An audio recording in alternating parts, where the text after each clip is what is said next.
सुप्रभात। बाबा कहते हैं मेरे प्यारे बच्चे, गलती करके गलती को मानना भी बहुत बड़ी बात है।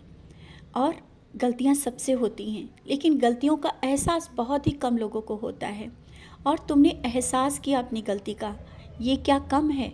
और जब तुम मेरे सामने आकर उस गलती का एहसास कर रहे थे, शायद वो इतनी बड़ी गलती भी नहीं है, लेकिन तुमने उस गलती का एहसास किया और मेरे सामने माफ़ी भी मांगी।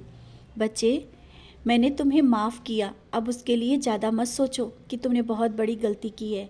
तुम छोटी सी भी गलती कभी भी करते हो, तुरंत मेरे सामने आके माफ़ी मांग लेते हो। वैसे तो मैं कोई गलती तुमसे होने नहीं देता हूँ, सही रास्ता सही मार्ग दिखाता ही रहता हूँ। इंसान है, इंसान ने कभी ना कभी गलतियाँ हो ही जाती हैं। इसके बाद तुम झुक करके हर एक से माफ़ी मांगने के लिए भी तैयार रहते हो।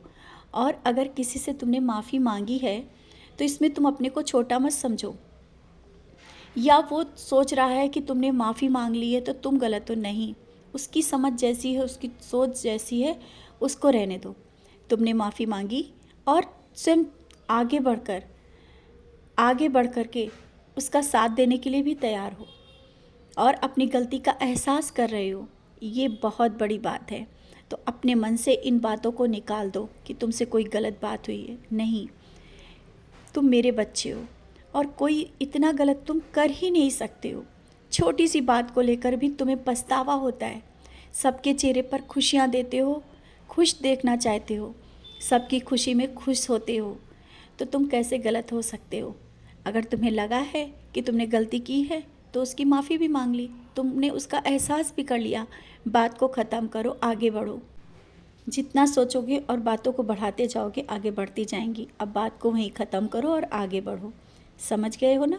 और हाँ, घर में कुछ सामान ऐसा भी पड़ा है जिसे तुम्हें देखने की ज़रूरत है।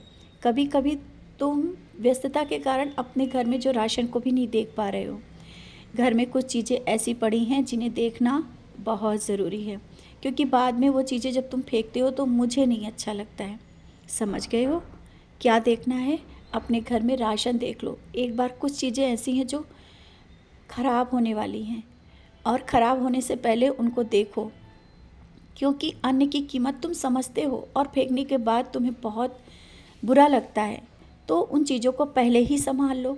थोड़ा सा समय निकालो, घर की जो चीज़ें ख़राब हो रही उन पर ध्यान दो। और घर में कुछ ऐसी भी चीज़ें हैं जो ख़राब पड़ी हैं, कुछ भी बिजली की चीज़ें हैं या कोई भी चीज़ें जो ख़राब पड़ी हैं, अगर उन्हें सही करवाना है सही करवाओ, नहीं तो घर से हटा के बाहर रख दो। इस तरह से ख़राब चीज़ों को जमा करना, नकारात्मकता को प्रवेश कराना है, तो उन चीज़ों को निकाल करके बाहर रख दो। मैं तो तुम्हारे जीवन को बहुत कुछ संवारना चाहता हूँ। जो छोटी छोटी गलतियाँ हैं ना, मैं तुम्हारा पिता हूँ।